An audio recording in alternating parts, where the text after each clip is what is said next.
British अर्थशास्त्री Malthus ने इस पॉपुलेशन ग्रोथ के ऊपर एक थ्योरी 18th सेंचुरी में पेश की थी। नाम था द थ्योरी ऑफ पॉपुलेशन, जिसे माल्थेसियस थ्योरी ऑफ पॉपुलेशन भी कहते हैं। इस थ्योरी के अनुसार किसी जनसंख्या का ग्रोथ एक्सपोनेंशियल होता है, यानी 1, 2, 4, 8, 16 और 32 के क्रम में। लेकिन उस जनसंख्या के लिए जरूरी फूड और अन्य संसाधनों का ग्रोथ एरिथमेटिक होता है, यानी रेखीय, जैसे 1, 2, 3, 4, 5 इस क्रम में। और यदि इस जनसंख्या को नहीं रोका गया या उस पर कोई प्रभावी कदम नहीं उठाए गए तो कुछ समय के बाद खाने पीने की चीजें कम पड़ने लगती हैं और उस जनसंख्या में भूखमरी की स्थिति उत्पन्न होती है। लेकिन 1950 के दौर में जब चीन में तीव्र जनसंख्या वृद्धि जारी थी तो उस समय चीन ने इस पे कंट्रोल ना करके आर्थिक विकास को तवज्जो दिया। लिहाजा एक समय के बाद चीन में जनसंख्या इतनी तेज गति से बढ़ी कि most populous state of the world का दर्जा चीन को मिल गया। तब जाके चीन को कहीं एहसास हुआ कि जनसंख्या बेहताशा बढ़ गई है और इसको कंट्रोल करने की उसने सोची। इस दिशा में चीन ने दुनिया के सबसे स्ट्रिक्ट पॉपुलेशन कंट्रोल पॉलिसी, जिसे वन चाइल्ड पॉलिसी के नाम से जानते हैं, उसको लागू किया। लेकिन इतनी स्ट्रिक्ट पॉपुलेशन पॉलिसी ने चीन की पूरी डेमोग्राफी को ही बदल दिया, जिसका एहसास चीन को 2016 में हुआ और उसने अपनी वन चाइल्ड पॉलिसी को टू चाइल्ड पॉलिसी में कन्वर्ट किया। लेकिन 2021 में, यानी पिछले महीने ही, चीन को एहसास हुआ कि अब टू चाइल्ड पॉलिसी ही उसके डेमोग्राफी में हुए चेंज को ठीक नहीं कर पा रही है। लिहाजा उसने टू चाइल्ड पॉलिसी को अब 3 चाइल्ड पॉलिसी में कन्वर्ट करने की सोची। आखिर चीन बार बार अपनी जनसंख्या नीति में बदलाव क्यों कर रहा है तथा भारत में इस जनसंख्या नीति की क्या जरूरत है या इससे क्या कुछ सीखा जा सकता है, चलिए जानते हैं आज के इस वीडियो में। यह वीडियो थोड़ा लंबा हो सकता है, इसलिए बेहतर है कि आप इसको अंत तक देखें और यदि हाँ चैनल को सब्सक्राइब नहीं किया है तो इसे सब्सक्राइब करना नहीं भूलिए।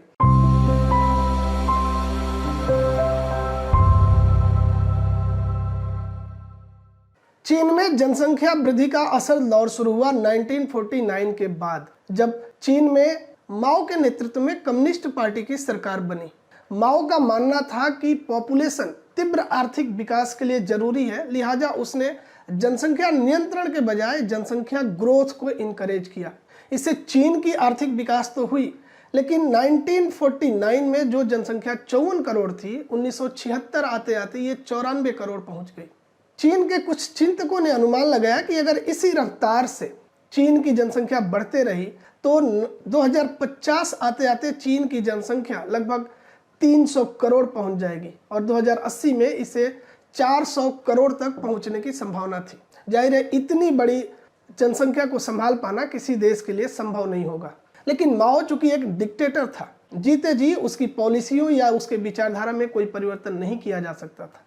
चीन ने उसके मरने तक इंतजार किया और 1976 में जब उसकी मृत्यु हुई तो उसके बाद डेंग जाओपिंग की सरकार ने इस पे प्रभावी रूप से सोचना शुरू किया और एक लंबे विचार विमर्श के बाद 1979 में चीन ने जनसंख्या नियंत्रण कानून वन चाइल्ड पॉलिसी लागू किया। इस नियम के अनुसार किसी भी दंपत्ति को चीन में 1 से ज्यादा बच्चे करने की मनाही थी और यदि उसने ऐसा किया तो उसे भारी भरकम जुर्माना भरना पड़ता था। जुर्माने की रकम 15 लाख थी। आप सोच सकते हैं कितना बड़ा जुर्माना था। और यदि जुर्माना नहीं भर पाया तो उसे जेल जाना होता था। मास लेवल पर चीन में गर्भपात करवाया गया और लोगों का नसबंदी करवाया गया।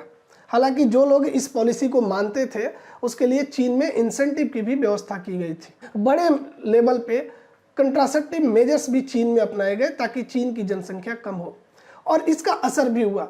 चीन ने लगभग 40 करोड़ जनसंख्या इसके द्वारा बचाने में सफलता हासिल की।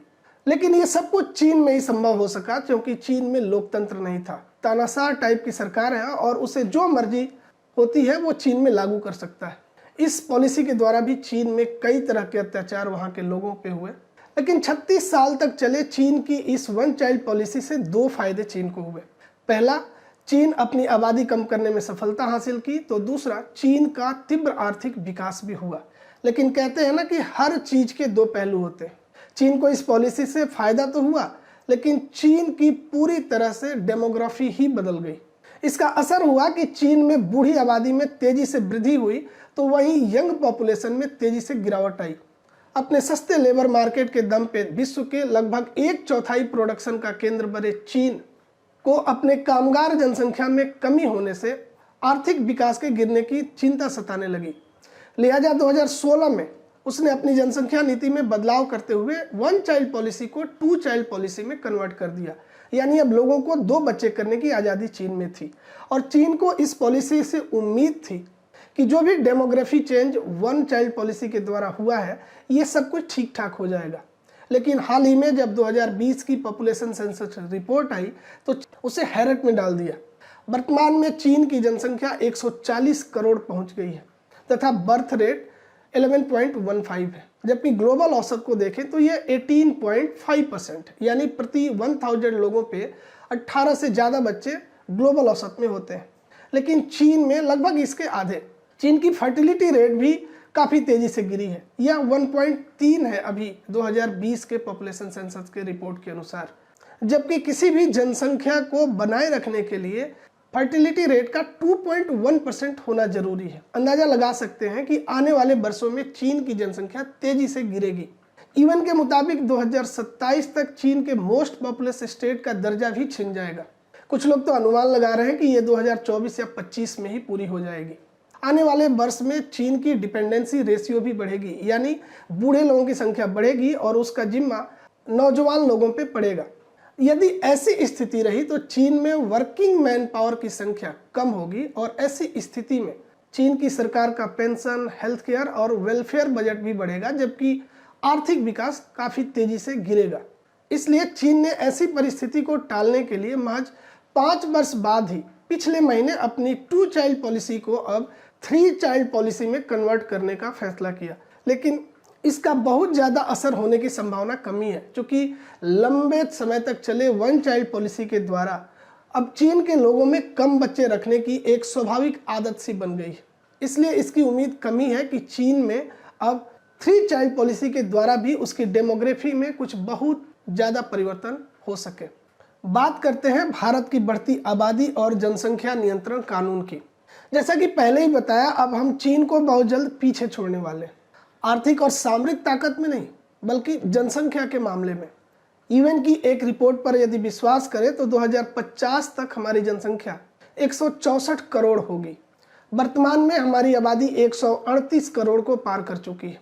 यदि 2011 के पॉपुलेशन सेंसस से तुलना करें तो महज 10 वर्षों में ही हमारी आबादी 121 करोड़ से 138 करोड़ पहुंच गई, यानी कमोबेश 2 करोड़ प्रति वर्ष। लेकिन क्या इतनी बड़ी आबादी को संभालने के लिए हमारे पास संसाधन है? यकीनन नहीं। और ना ही संसाधनों का ग्रोथ इतनी तेजी से हो रहा है कि इतनी बड़ी आबादी की जरूरतों को पूरा किया जा सके। और हमारी जनसंख्या की तुलना चीन से हो भी क्यों? चीन हमसे क्षेत्रफल में लगभग 3 गुना बड़ा है, जबकि उसकी आर्थिक क्षमता हमसे 5 गुनी बड़ी है। आने वाले दिनों में हमारी जनसंख्या चीन से भी बड़ी होगी। विश्व के कुल भूमि का 2.4% शेयर करने वाला भारत आबादी का लगभग 17% वहन करता है। ऐसे में यहाँ लोगों की ज़रूरतें कैसी पूरी होंगी ये आसानी से समझा जा सकता है। वर्तमान में युवाओं के लिए रोजगार की मारामारी और कोरोना काल के द्वारा उत्पन्न हुई अव्यवस्था से इसको और बढ़िया से समझा जा सकता है। इस देश में जहाँ रोज युवाओं के द्वारा बेरोजगारी की रैलियाँ निकाली जाती हैं, वहीं देश में ऑक्सीजन की किल्लत, दवाइयाँ और हॉस्पिटलों में बेड, इस कोरोना काल के द्वारा सब कुछ ये जनसंख्या का ही असर था कि देश अब इतनी बड़ी जनसंख्या को नहीं संभाल सकता। यदि जनसंख्या के आंकड़ों पर नजर डालें तो 2020 में भारत की फर्टिलिटी रेट 2.2% है। किसी भी जनसंख्या को बनाए रखने के लिए पहले ही बताया कि 2.1% की फर्टिलिटी रेट जरूरी है। यानी अगर अभी भी कुछ नहीं किया गया तो ये जनसंख्या भी मेंटेन रहेगी और थोड़ी बहुत बढ़ती जाएगी। जबकि आज़ादी के समय हमारी जनसंख्या महज 27 करोड़ थी, जो पिछले 73 सालों में बढ़ के 138 करोड़ पहुंच चुकी है। अंदाजा लगाइए कि हम आज़ादी के बाद लगभग 1.5 करोड़ प्रति वर्ष के हिसाब से बढ़े हैं। लेकिन इन वर्षों में किसी भी सरकार ने प्रभावी रूप से जनसंख्या नियंत्रण के बारे में कभी नहीं सोचा।